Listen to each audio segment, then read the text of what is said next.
Happy Thursday, everyone. Welcome back to Geeks Are Sexy. I'm Jason LeDuc from Evil Genius Leadership Consultants. It's the fourth Friday of the month where we take over from Michelle Davis and we take care of all things about how to teach you how to be successful here in Las Vegas and beyond, whether that's with your business, your personal life, and your family. We talk about all the things about leadership and being successful. We've got a couple great guests today. We actually have three great guests today. We're going to have Ashley Jordan from My Education Connections is going to join us a little bit, and Cynthia Nutter from CJ Nutter Accounting. But first, we have Diana Collins, who is the founder of Collins Media Productions and also the founding president of the Always With Me Foundation. How are you today, Diana? Thank you for being here. Absolutely. Thank you so much for inviting me. It's a pleasure. I am good. Good. Did you have a good holiday? Do you celebrate Christmas? Do you? I did. I have my two little girls. All of our family are here in town, so we did a lot of traveling within the state, in the city. And you grew up here in Las Vegas. Yeah, I've been here since '97. Wow. So pretty much grew up here. Yeah. So yeah, this was the first year in a long time that I didn't travel. Most of my family's back east, and for various reasons, none of us we just made sense with everybody's schedules to not travel. We're going to catch up in probably the February time frame. But yeah, so Christmas was good. I went to a friend's house for Christmas Eve dinner, had a really relaxing Christmas day, and then my mom's birthday is tomorrow, so happy birthday, Mom, and I will call you tomorrow, don't worry about it. But you are the founder of Collins Media Productions, but also, and I think more importantly and more interestingly, the founding president of the Always With Me Foundation, which helps young mothers with all kinds of support, but mostly focused on helping them have good mental health in motherhood. Yes. Well, welcome to the show. First, tell us about Collins Media Productions and what you do there, but also your story as you started this company as a result of the foundation and your personal story with mental health and motherhood. So let's talk about that. Yeah, so first off, Collins Media Production is, I'm a podcast producer, manager, and sometimes I do video production on the side as well. But mainly, most of my clients are, podcasters, and they bring me the audio, and I basically do everything for them. I bring it, wrap it up in a box, and there's their podcast. But 2 years ago, I started out with my own podcast after my best friend had taken her life due to postpartum depression. And I was 7 months pregnant. In fact, I was 8 months pregnant at her funeral. I just hit rock bottom. I couldn't recover after that. A month after the funeral, I was in labor with my second daughter. And all I wanted was just my best friend to be there. And that was all I could think about, not even the birth of my child, which, don't get me wrong, I love her so much. She's my baby peanut, my little peanut. And but I couldn't get that out of my head. And so I went on maternity leave, came back after a month of going into labor, not a good idea, and I was expected to come back and be a working woman again. I couldn't do it. I just couldn't recover back. People walk down my cubicle, and I'm just crying. And they're like, "What's wrong with her?" So, 8 months go by, and I hit rock bottom. I was mentally unstable, could not get back into a right mindset at work, could not get in the mindset of motherhood, and I had almost taken my life. I was in the ER for a suicide attempt, and that was when I sat there in the hospital, feeling like a prisoner, really, because that's really what, it feels like being in a psych ward. And I said, that's it. I'm quitting my job. I am putting in by 2 weeks. I don't care. My husband may think I'm crazy for leaving an income, but I had to, because I had to take care of myself. And I started my own podcast called the Always With Me podcast, which is still up today. And I interview moms and other mental health advocates to help bring their story out and let moms know that they're not alone in the struggles. Like, if they suffer from depression, that they're not a bad mom, and if they suffer from OCD or anxiety or anything like that, that they're not alone. So after doing that for 6 months, I asked my group of my friends, I was like, I want to do something more physical. I'm helping them in a vocal way, but what is a way I can prevent postpartum depression and suicide happening again? Or, you know what I mean? And my friend was like, you could be a postpartum doula, which, so to anyone who don't know what a postpartum doula is. Yeah, let's talk about that, because I kind of know, and you and I have talked before, but I don't think I know well enough to be able to explain it to somebody else. So. Yeah, so what we are, so a lot of us understand what a doula is a birth doula, which is she sits there with you when you're in labor and guides you and is your coach during labor. And what a postpartum doula is that we show up after the birth of your child. We come to your home, we take care of, you know, all of the little tasks that you do in your home, like laundry, dishes, meal prep. Because after you give birth, if you eat, especially after you had a C-section, you're kind of not mobile. You're not 100%, right? Yeah, and so we help you with that. If you have any questions with, is she sleeping right? Is she, you know, doing all the things correctly? Like, we're there to coach you for the first 6 to 12 weeks. And so and that's how the nonprofit was created. The Always With Me Foundation was created because, you know, this is viewed as a luxury, although it should be a necessity. And I wanted to help everyone out there who maybe are unable to afford it themselves out of their own pocket. And so we've connected with, you know, for example, a WIC here in Las Vegas. It's just the one on Sunset. And if they run into a mom and she's showing signs of depression, or she's saying things like, I'm just so tired, I'm so overwhelmed, like, these are triggering words, they come to me, they send me a referral and give me her information, and I reach out to her. So those are the words that if someone at WIC hears those. Now, people watching this, they may not be involved with that, they may know somebody. What are some of those words again? Like, tell our audience, if they hear somebody saying these words, if they hear this, what are the things if they hear them, they should point them over to you? Yeah, so I'll share an example. I had one who just says, I am so overwhelmed. I'm not sleeping. I can't sleep. You know, they say we sleep when the baby sleeps, and when she's saying, I'm just overwhelmed, I have this fear that the baby's gonna die, or I have this fear of me dying. You know, these are triggering words, kind of like, you know, and it's not just WIC who can send a referral out. Any of you, if you've heard a young woman who has just given birth, or is maybe even about to give birth, who's already feeling this way, if you hear somebody saying, these young woman who's just given birth, or the family's talking about this way, please connect them up with Diana. So, and this is all, you provide this free to the young women, to the families who need this, which is, as you said, it's considered a luxury, but it's really something that's very necessary for every new mom. Absolutely. So, and that's where our donations come in, right? So, you know, a postpartum doula can range between like $20 to $30 an hour for, let's say, they usually do about the first 6 to 12 weeks. For a few hours, either twice a week, maybe even 4 times a week. You know, it depends on how often it's needed. And so that's where the donations go to, not only pay for our fees on all kinds of licensing, but to pay for that doula. Yeah. You know. And how can our audience donate to you, or who can they connect you with who'd be a great donor for you? Absolutely. So if you go to alwayswithme.org, everything is on there, including our podcast, how to donate. There'll be a short clip on my full story and how I've recovered for the past 2.5 years. So just go to that website and you'll find everything about the Always With Me Foundation.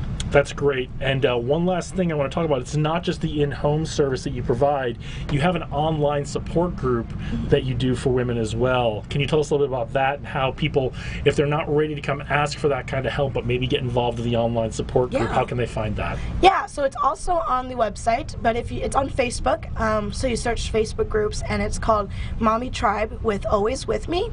And if you can't find it that way, you can always go to the website. But there's some therapists on there. There are even, my vice president is a postpartum doula who has years beyond more experience than I do. And if anyone comes in there and asks questions comfortably and not have to be physically somewhere, she's still comfortably in her home, she gets that support that she Great. needs. And is it fair to say that if someone's a doula out there, a postpartum doula out there, you'd be happy to learn to meet them, right? Yes, please. Well, that's great. We're just about out of time. Tell our audience how they can reach you and the foundation again, and if they're interested in you packaging up their podcast for them, how they can find Collins Media as well. Absolutely. So you can find us again, alwayswithme.org, or on Facebook, the Always With Me Foundation. And if you have a podcast as well and you need help and overwhelmed with all the things, go to collinsmediaproduction.com. All right. Well, thank you so much, Diana. We're going to have you back in a little bit for our panel discussion. Next, we're going to have Ashley Jordan from My Education Connections. I'm Jason LeDuc. This is Geeks Are Sexy. Stick around. We'll be right back.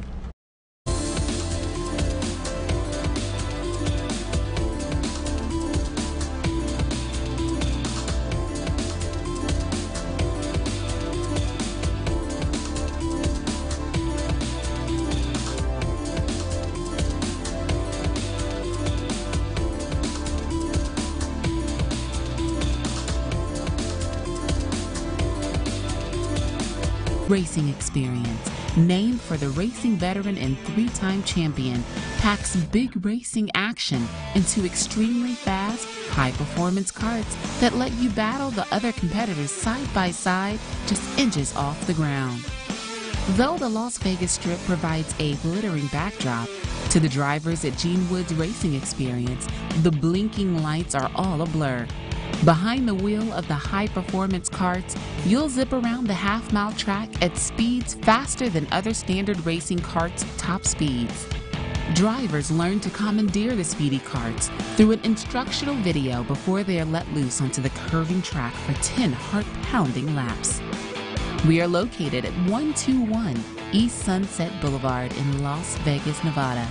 You know what? It's time to go racing. Let's get her done!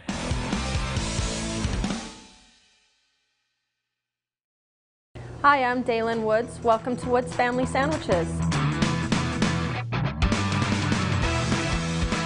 I've always had a passion for food. When I lived in England, I owned my own restaurant. Then when we moved back to the United States, an opportunity came to open a sandwich shop, and I just wanted to get back into it. We have here at Woods Family Sandwiches wraps as well as salads and soups. We offer only the finest ingredients to our customers. We have boar's head meats and cheeses. We have fresh bread, fresh produce, great soups daily that we prepare for our customers, kosher whole pickles, Deep River Kettle One chips. We have a variety of wraps, or you can make any sub a wrap, any sub a salad. Come on in for our daily specials. We are located at 931 American Pacific, number 106, Henderson, or call us for your deliveries or pickups at 702-826-2230. Here at Woods Family Sandwiches, we're family owned and operated. We are looking forward to seeing you.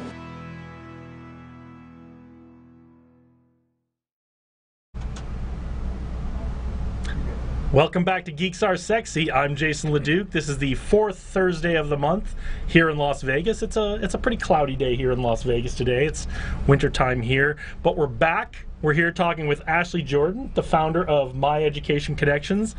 Ashley's the owner of My Education Connections, which is taken on the mission of helping families make informed decisions about college and affordability, and I really want to get into that because you and I had a great conversation last week about this whole thing. Yes, we did. You've been a teacher, so you know how confusing and stressful, as well as having been a college student. Yeah, that too, both, right? You know how confusing and stressful the college application process can be for families, and you're here to share how she can help your family make the right decision for you. Welcome, Ashley. Thank you for being here today. Thank you so much for having me, Jason. I really appreciate it. I'm glad to be here. It is, yeah, it's a little cloudy today, but it's okay. We'll take it. We'll take it here in Las Vegas. It's feeling happy. So tell us about you, your background, and what made you start this business. So I I was a teacher. I graduated from college in 3 years, and I got done with my college, career, and I decided that I wanted to be a teacher. I went in teaching at-risk youth, and these were students that were credit deficient for graduation, and so they were struggling to graduate, and we really wanted to make sure that they had all opportunities, especially for after they finished high school, and they just really were not sure of what to do. They had no idea what to do, how to pay for it, where they wanted to be career-wise, and so it was really kind of devastating. And I was trying to kind of get them help with, and these were at-risk youth, so I was trying to get them help with places to live, places to stay. Some of them were sleeping on the bus and then coming to school, so it was really kind of devastating. And so college was just kind of like this dream. And so when I found this assessment years later that really helped align student interests and aptitudes with their best choices for not only college but also for major, to really get them on the right track to begin with, I thought that this was phenomenal and something that was really needed within the community for students.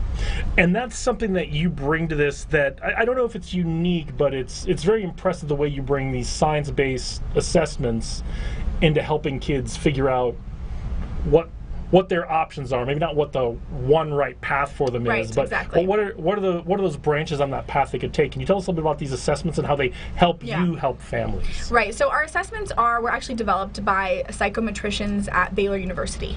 They're extremely reliable. So they have a 0.85 reliability rating, the Cronbot Alpha, which is basically a test-retest reliability. Right. So it could be one. One is the most. So 1 is the highest, and most industry is anywhere from 0.69 to 0.92. So ours is considered excellent in terms of that test-retest reliability, and so it really gets at the heart of what not only what the student is good at, right, but also like what they're passionate about and what they're interested in, and it provides them with not only best fits in terms of the most careers that they would have been exposed to, but also things they may not have even thought of, and we also are connected to ONET, which has additional recommendations for the student as well that they can explore. So, how often do you find that a kid is set on something? They're set on maybe one path, and they take this assessment and they realize there's options for them that they didn't consider, and they start to pursue those options. I would say probably 90% of the time, they're like, oh my gosh, I didn't even know that existed. And so what traditionally has happened is students will graduate high school, they'll get into college, and they'll be like, okay, I'm familiar. They're exposed to careers right around them. So teachers, nurses, a doctor. They don't really realize what's all out there and what opportunities are available to them. And so I think probably the biggest thing is that they are just like, hey, I didn't even know this existed, right? I didn't know that you could do something like this, and this is like it fits me perfectly, and I didn't realize I was out there. And so a lot of times students have to then go back to school once they realize this is out there after they get into the working field. So not only are they in debt from going to school for something that they didn't even really like or want to pursue, but now they have to go back to school again, take out more debt, get in those loans, and get in this kind of, like, hey, is this ever gonna end kind of thing. So our goal is to really make sure that students are prepared prior to entering into college so that they can really put their best foot forward, graduate on time, mitigating the debt and the loans that they have to take out so they can really have a good start to their future. That's awesome. Now, one of the things I want to talk about, because what the kid wants to do and what the kid's thinking about is really important, right? Yeah. However, parents are thinking about this as well. Besides what the kid wants to do, and besides affordability, because we've talked about how important that is, what are some of the things that families, parents, grandparents, caregivers should be thinking about as they start to help guide their student through these processes, besides just what the kid wants to do? Right, exactly. So here's the thing: when I told my dad, because I wanted to be a teacher for the longest time, but I kind of had a phase, and I don't know, most 14-year-old girls have this phase. I wanted to be a fashion designer. So I told my dad, I said, "Yeah, Dad, that's what I want to do." And he's like, "You know what? I think you need to take some art classes and really see if that's something that you like." I took art classes and I hated it, right? And so I realized that just wasn't for me. But I did this while in high school, not when I got to college, and so I was able to explore those areas of interest while in high school, where it wasn't costing us any money. It was as an elective that I could use to graduate, so it really didn't matter, right? And I was like, hey, I hated it. I got an A in the class. I moved on, and I realized that's not for me. So I went back to the teaching that I had kind of wanted to do when I was younger. And so my dad was a smart guy, right? He didn't just tell me like, no, that's a silly dream, and what's wrong with you? Be realistic, which I think is what a lot of times parents, they're like, hey, be realistic, right? You have to make a living, and this is a hard career to go into, and what are you thinking, right? Explore those areas of interest. If your student is really interested in art, or they're really interested in drama, or they're really interested in writing, have them be in yearbook, right? If they're a photographer, they really like photography, go to yearbook, take a photography class. Make sure it's something that they like while they're in high school, where it's not costing you anything. Don't get involved in social media though. There's no money in any of this. Right, exactly. But seriously, explore those areas of interest while it's not costing thousands of dollars and it's affecting the timeline for graduation for college. So your dad let you figure it out for yourself. Yeah. And there are opportunities to do that. And that brings us to, when should a family be starting to think about this? Yes. So, and that's a great question, and it's one thing that I get a lot of, and I'll say this, and people will be like, oh, that's way too early, and it's really not. I always say we need to start thinking 8th grade, because especially in the Valley, so we're in Las Vegas, we have a wonderful community of magnet schools that offer great areas of specialization for students. So if they're starting to think about being interested in a certain area, they can actually go to a high school that specializes in that. So we have performing arts, we have firefighting, we have sciences, we have medical programs, nursing, CNA programs. I mean, the list is endless. And so to start thinking about that in 8th grade, you have to actually apply in January. By January. So you need to start thinking about that in the beginning of 8th grade. It seems really young, but it's really something that could give them a really great start and really help them explore those areas of interest in a really specialized environment while they're still young. And also making sure that they're doing well grade-wise as soon as they get to high school. Oftentimes parents will think, oh, freshman year, they don't really look at that, right? No, they're looking at your entire GPA, they're looking at what classes you're taking, right? GPA, course rigor, and then your metrics like SAT, ACT tests are kind of third in line. So it's really important to make sure that you're thinking about grades and you're thinking about coursework the entire time you're in high school. I think that's a great point. Well, so one, it's 8th grade's not too early to take this assessment, right? No. Yeah, our assessment is actually meant for 14 and up, age 14 and up. So yeah. 8th grade's the perfect time to take this before you start thinking about what school your kid wants to go to, what high school your kid might want to pursue things, or if they aren't sure, to go to a high school where they have opportunities to pursue lots of different things, right? So that's important to think about early as well. So we've talked a lot about the kid and what they're going to do, but as we often overuse in our society, it takes a village, right? Right, exactly. So what are some of the roles and responsibilities that teachers have, parents have, and even the student has to make this a successful process, no matter what the outcome, where they end up in college? What are some of the roles and responsibilities? What are the things they each need to take on? So I definitely think, and I'm very big on like the triangular approach, right? So when you're teaching and they teach you this, right, they teach you this idea of it takes a village, but it really takes the teacher, the parent, and the student, right? And they're working together within the community to make sure that, you know, the educational experience is the best for the student, and that the parent is involved, and that the teacher, you know, knows and everybody's on the same page. And ultimately, for students and for parents, they really need to make sure that they are starting as early as possible. So Jason and I had met last week, and we were talking about, you know, what parents of students that get into Ivy Leagues know that most of us don't, right? And that's kind of the thing, is that they start as early as possible. So they will actually start, they'll get a college advisor, they'll start prepping for ACT, SAT tests. They will have it mapped out by the time their student is in middle school.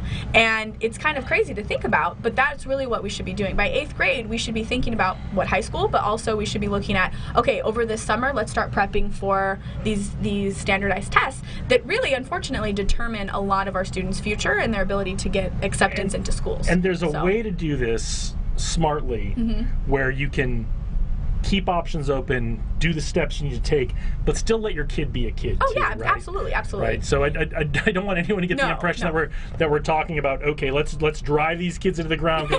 It kind of comes down to not being outcome dependent on what college they get into. Right. And what we really want to be focused on is what are the steps we can all take to make them successful, regardless of the outcome. Yeah, and that's another thing too that I'm totally against. Like, I, as a teacher, I did not ever give a lot of homework. I just didn't think it was that, I mean, this is controversial, but I just didn't ever think it was that effective. You know, we definitely want to make sure that the students have learning opportunities outside of the classroom, but ultimately the student does need to be a kid. And so by starting early, we're actually mitigating the stress, because what we're doing to these 16-year-old students that are juniors in high school, they are taking some of their most rigorous coursework. they are then having to apply for scholarships, think about colleges, and then let's add on, right, their SAT, ACT study program. And so it's insane that what we're doing. And so if we start little by little and really get a plan, we're actually mitigating the stress, we're mitigating the dread, right, the panic, the anxiety from both the student and the parent. And we're also helping them, guide them to take these classes along the way that could really be a great way to say, hey, is this a good fit for you? Do you actually like this? And that's what we're talking about, is find their passion, find what they like, and then help them explore those options in a way that the timeline is much longer than what we're traditionally thinking of it as. All right, well, we'll have you back sometime to talk about the pros and cons of homework and how much homework, because I know that's a huge deal right now. That's a huge conversation right now. But before we let you go and have you come back for our panel discussion, tell everybody how they can reach you and My Education Connections. So you can actually reach me on my website. It's just www.myeducationconnections.com. And then you can also, and that's my website, and that has all of my contact information. It also has information on our services and information on resources, free resources for parents and students. So. All right, great. Well, thank you for being here. We're going to bring you back for the panel discussion in just 2 minutes. And I just want to jump in on this. It's December right now. I don't know when you're watching this, but we're filming in December. It's actually really great timing if you've got that 8th grader or even that freshman in high school coming to see Ashley and trying to set up what the right plan for your family is to help your students. So I'm Jason LeDuc. This is Geeks Are Sexy. We'll be right back with Cynthia Nutter. Thanks, Jason. Gene Woods Racing Experience, named for the racing veteran and 3-time champion, packs big racing action into extremely fast, high-performance karts that let you battle the other competitors side by side, just inches off the ground. Though the Las Vegas Strip provides a glittering backdrop, to the drivers at Gene Woods Racing Experience, the blinking lights are all a blur. Behind the wheel of the high-performance karts, you'll zip around the half-mile track at speeds faster than other standard racing karts' top speeds. Drivers learn to commandeer the speedy karts through an instructional video before they are let loose onto the curving track for 10 heart-pounding laps. We are located at 121 East Sunset Boulevard in Las Vegas, Nevada. You know what? It's time to go racing. Let's get her done!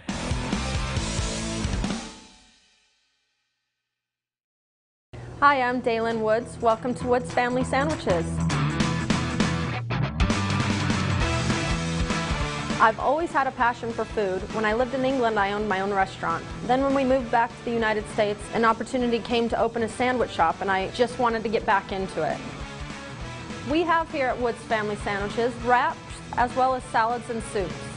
We offer only the finest ingredients to our customers. We have boar's head meats and cheeses. We have fresh bread, fresh produce, great soups daily that we prepare for our customers, kosher whole pickles, Deep River Kettle One chips. We have a variety of wraps, or you can make any sub a wrap, any sub a salad. Come on in for our daily specials. We are located at 931 American Pacific, number 106, Henderson, or call us for your deliveries or pickups at 702-826-2230. Here at Woods Family Sandwiches, we're family owned and operated. We are looking forward to seeing you.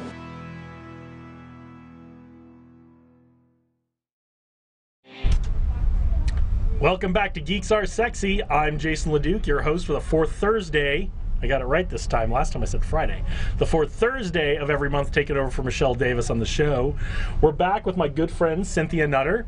She is the owner of CJ Nutter Accounting, which you just started this year. Yep. I mean, like real recently, like the last part of the year, right? Yep, last quarter. Last quarter. So, and her mission is to promote and empower small business. And what I really like about what your mission statement is that you're there to protect the financial security of hardworking individuals. Right. And I know a lot of accountants, I don't hear them talking about it that way. And I think that's really cool that it's not just about the numbers or the profits, it's really about financial security, and it's about people. Right. And that's what I really like about what you're doing. So tell us how you got started in accounting, because that story goes way back. That goes all the way back to the Enron collapse back in 2001. We could probably spend all day talking about that nightmare. Yes. But tell us how you got started in accounting. Also, when I was at the time where I was thinking about what I wanted to study. I always thought I was going to study law. Mm-hmm. And I just remember about the time that Enron collapsed, there was so much drama surrounded, or and there were so many people that suffered. And I lived in Houston at the time, so I watched people go home with boxes in their hands. Yeah. I literally went to a retirement party one week, and then the next week, they lost everything. Their entire savings, all their investments were just down the tubes, and they had a lot of holdings in Enron companies. So it was hard watching people who should have been retiring have to get jobs at Walmart. Anything to get by. It was just heartbreaking for me to watch that, and I just remember being glued to the TV, and anything to do with Enron, I didn't understand it. I was so young. I didn't understand what was going on and why these people's lives were. It was super confusing, even if you weren't young. Right. And there's a great documentary about Enron. I think it's called The Smartest Guys in the Room. Have you seen it? Yes. The stuff that was going on at Enron, it was bonkers. It was arrogance and hubris, and just to the next level stuff. Right. But so you were very confused about what was going on. Right, and I wanted to understand it, and I saw these people that I guess now I know that they're auditors. I was like, who are those people? That's what I want to do. I want to investigate this kind of crime. Like, this is horrible that so many lives are being, destroyed because of just the criminal activity. Not only the criminal activity, but also how people will twist and bend the law. You don't even have to be a criminal in order to destroy lives. You just have to be extremely selfish and willing to hurt other people. And our legal and especially our generally accepted accounting practices are supposed to prevent that kind of thing from happening. Right. Well, before Enron, that wasn't in the scope of an auditor to do. They weren't supposed to determine whether or not they were subject to fraud. They just were supposed to make sure that the financial statements were accurately represented. And it wasn't until they passed the Sarbanes-Oxley Act where it is now the responsibility of an auditor to some degree, express whether or not there was concern for fraud. Okay. And in addition to that, now also the officers have to sign off on that. Right. So because that was one of the that's a lot of how people got away with it in the past, was saying, well, I didn't know. Now they have to know, and they have to sign off, but they know exactly what's happening. They have to take responsibility. So yeah. So you studied accounting. Yes. And then you did accounting for other people for a long, long time. Tell us about that. I worked in the private sector for the first part of my accounting career, and then I went into the public industry, and I helped a couple accountants develop their bookkeeping practice portion of it. I got into tax work, and the rest is history with that. So tell us why you left that to start your own firm. When I went into public accounting, I worked for a very good CPA out here, and the way that the work was conducted was very carefully. He was very much in alignment with the way that I thought, caring about making sure that it was all about your client, making sure that we were doing everything to protect the client, making sure that our work, even though the client didn't see our work, making sure that our work was protecting the client in case of an audit, in case anybody came back after them. When I went to work for other public accounting firms, because I wanted to spread my wings to fly, so to speak, I wanted to become an auditor. That was always part of the plan. So when I went to other accounting firms, I realized that the quality of work that these big accounting firms do, it's really not. It's really about the bottom line for them, which I understand. You want to make money. We're all in business. We're all businesses make money. That's what we're supposed to do, right? So. Right. So while I always looked at the quality of work as an issue, I still tried to do as they asked me to do, but it just became increasingly difficult to do what they wanted me to do, knowing that there was a way that I could be protecting the client in the way that I presented work, because I saw so many ways that they could, not that these other companies did anything intentionally, but they just it was careless in some ways. And I just always have my, like you said, I always think about the individual. It sounds like you put a human face on every client. Absolutely. And keep that in mind as you're doing your work for them. Absolutely. So we're coming to the end of a year. It's almost the end of 2018. We're about to start 2019. What's some advice or what's some tips you might have for some small business owners or even some families about their accounting or the financial planning coming up? What are things they should be thinking about as the new year kicks off? I think it's new. I mean, I think it's the same for every new year. Okay.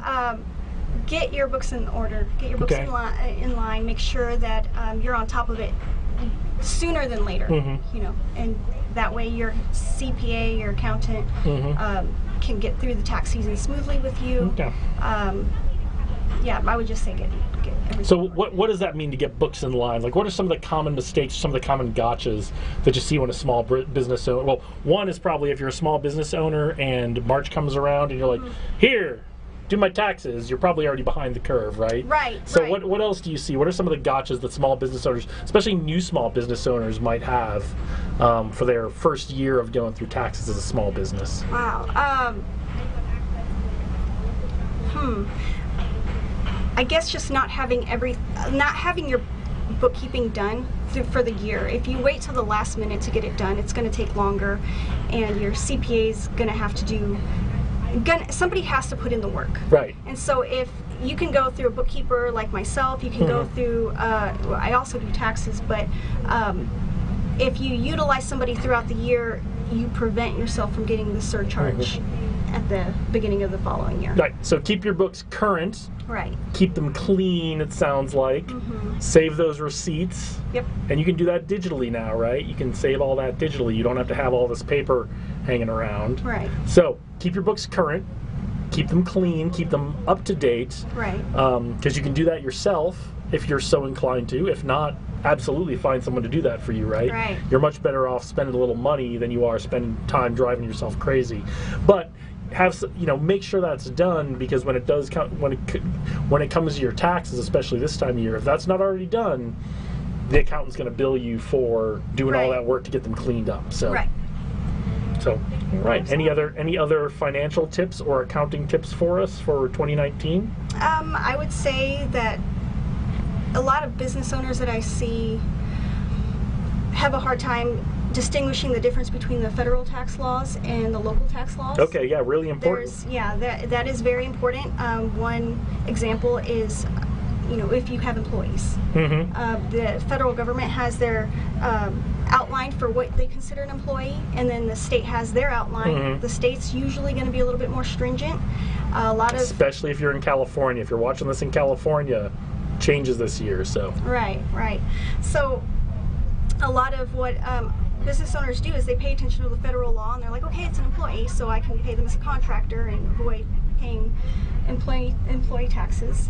And then the state will come in and audit, and then you'll have fines and penalties to pay on top of that. And you don't want to do that. No. So, all right, well, thank you so much for being here today. Thanks for having me. Sit right there, because we're going to bring the others back for our panel discussion. Okay. But before we go, tell us who you're looking to connect with, and tell us how our audience can get in touch with you. So any business owner is who I'd like to connect with, especially business owners that are needing bookkeeper or a tax preparer. I offer part-time CFO services as well as staff development services.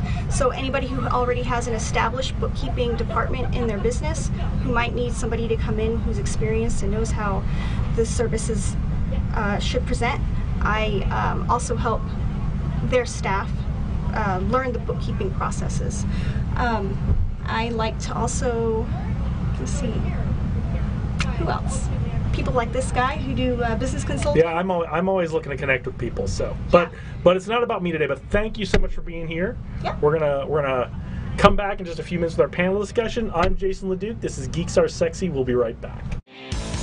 Gene Woods Racing Experience, named for the racing veteran and 3-time champion, packs big racing action into extremely fast, high-performance karts that let you battle the other competitors side by side, just inches off the ground.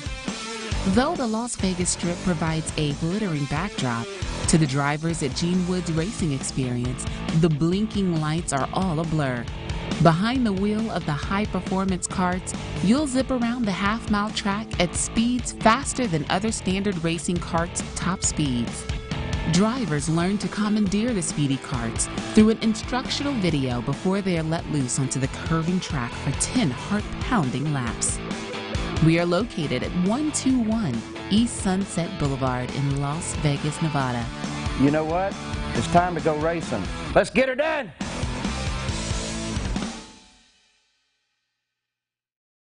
Hi, I'm Daylin Woods. Welcome to Woods Family Sandwiches.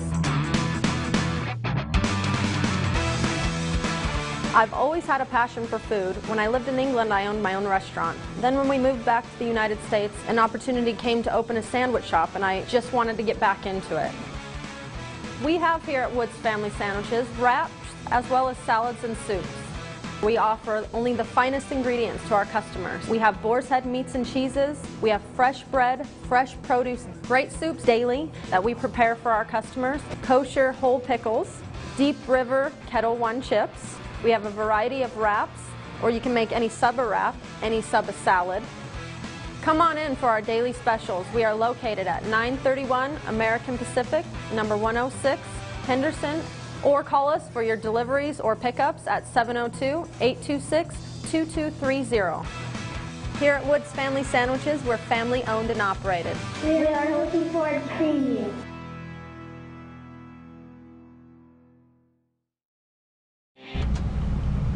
Welcome back to Geeks Are Sexy. We're here for our panel discussion. Everyone's taking a little time to get themselves acquainted with each other now.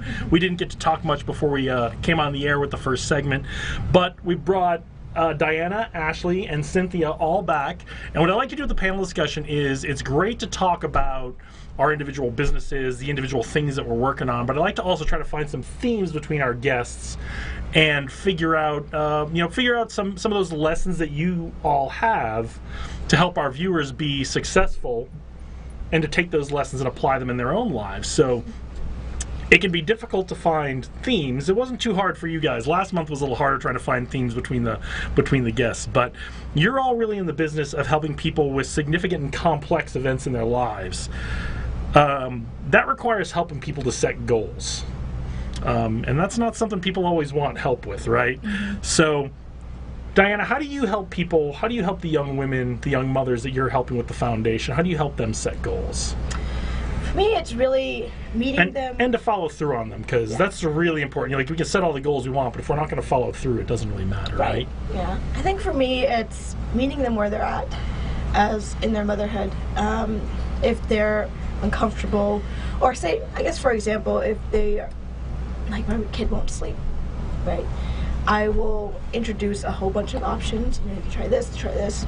I also introduce things that I've tried with my kid, and really having them feel like what's comfortable with them, because it's their kid and they're already so overwhelmed with everyone's, you should try this and you should do this, and I really just bring out the table for them and like, let's try this together. Yeah, the word should can be really dangerous. It's a word I'm trying to remove from my vocabulary, and I'm not always successful with that, but the word should, and a lot of our friends and family are really well meaning, but the word should comes out a lot. It's a hard word to get out too. I struggle too, but and then as for follow-up, I always keep a relationship with my moms. You know, I send them to my group, and sometimes they even Facebook, friend request me, and we catch up on text message. Like they're a part of my family now.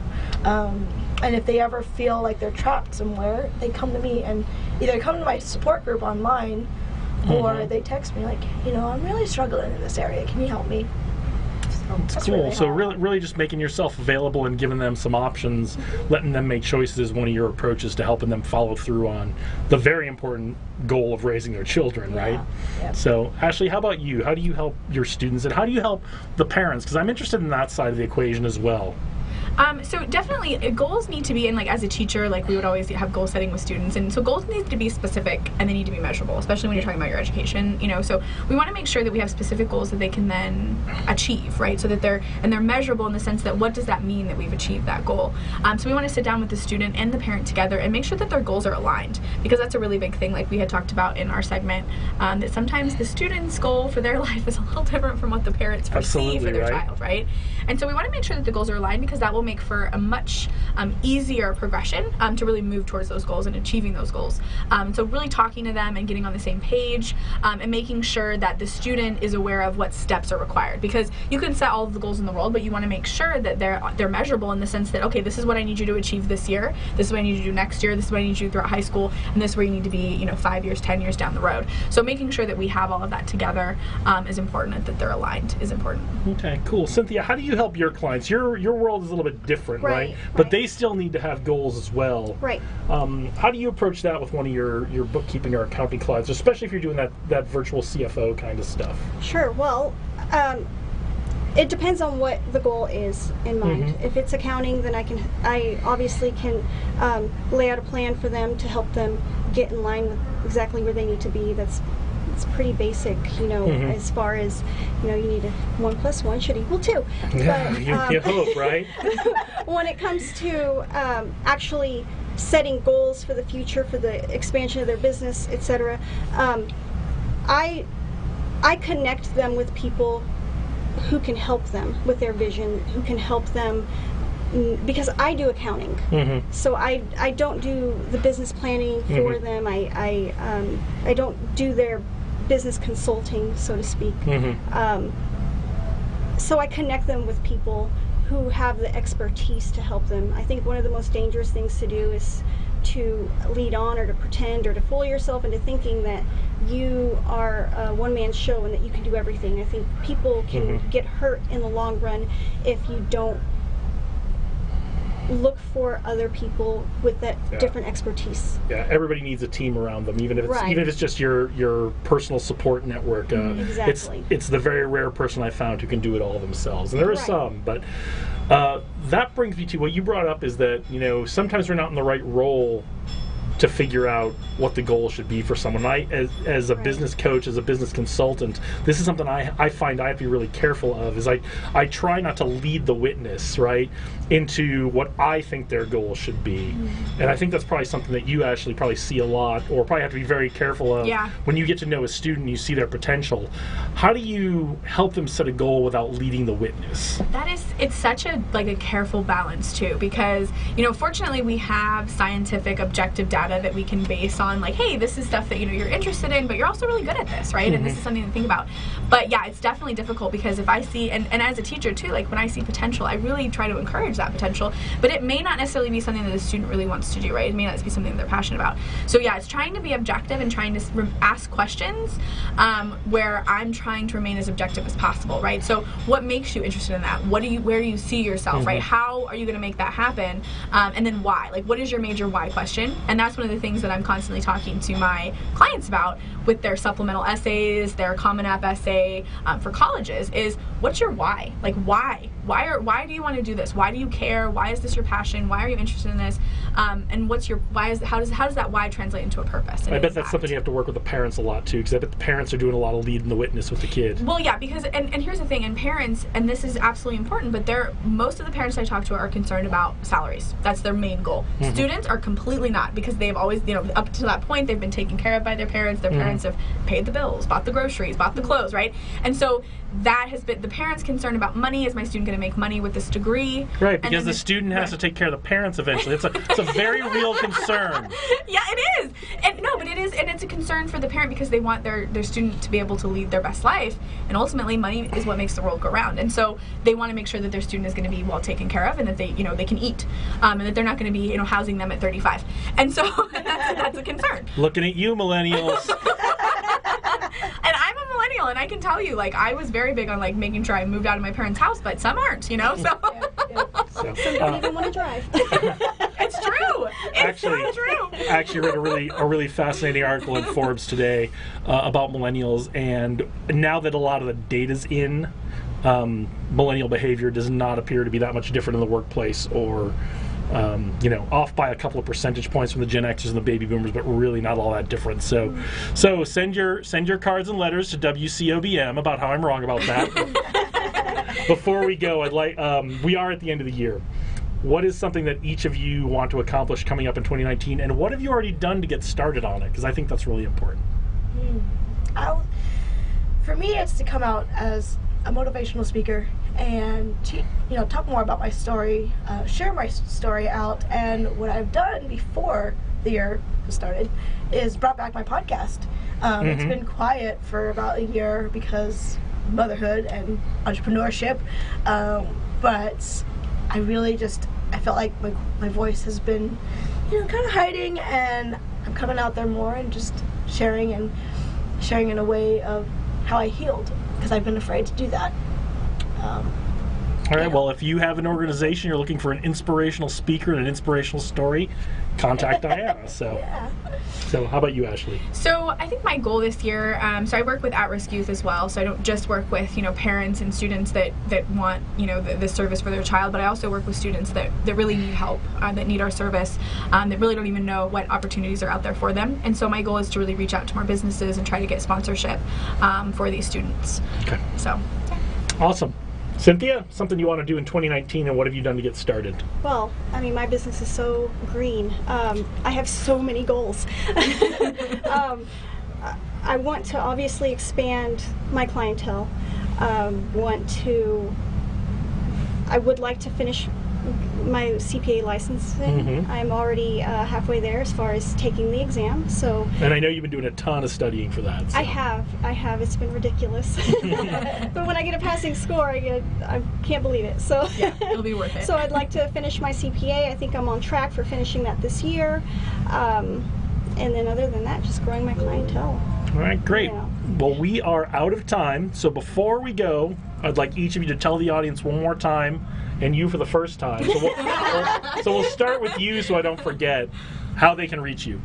I think the best way to reach me, if you go to my website, cjnutteraccounting.com, you can reach me there either directly through the website. You can get my phone number there, or you can get my email. You can find the link to my Gmail. You can find the link to my Facebook. Basically, that's a one-stop shop for any way to get a hold of me. So cjnutteraccounting.com. So myeducationconnections.com. It has all of my social media links as well as my email and phone number to get a hold of me as well. All right. So you can always find me at alwayswithme.org for the nonprofit things, and then if you're looking for a podcast manager, it's collinsmediaproduction.com. And your podcast? Oh yes, it's on Spotify, iTunes, and Stitcher, and you can just search Always With Me. Okay, so it's in all the normal podcast places. You guys are smart; you'll figure it out. So, thank you for being here today. Thank you for having us. Thank you for being here and joining us. I know it's the holidays, and you probably are recovering from all the Christmas food and no matter what holiday you celebrate, you're recovering from the holidays. So, thank you for being here with us today. I'm Jason LeDuc. Join us for the 4th Friday of January. I never know what the date is. I really should look at a calendar before I come in here. But join us in about a month. We're going to have a whole new set of guests and have a great panel discussion as well. We will see you, and Happy New Year. Gene Woods Racing Experience, named for the racing veteran and 3-time champion, packs big racing action into extremely fast, high-performance karts that let you battle the other competitors side by side, just inches off the ground. Though the Las Vegas Strip provides a glittering backdrop to the drivers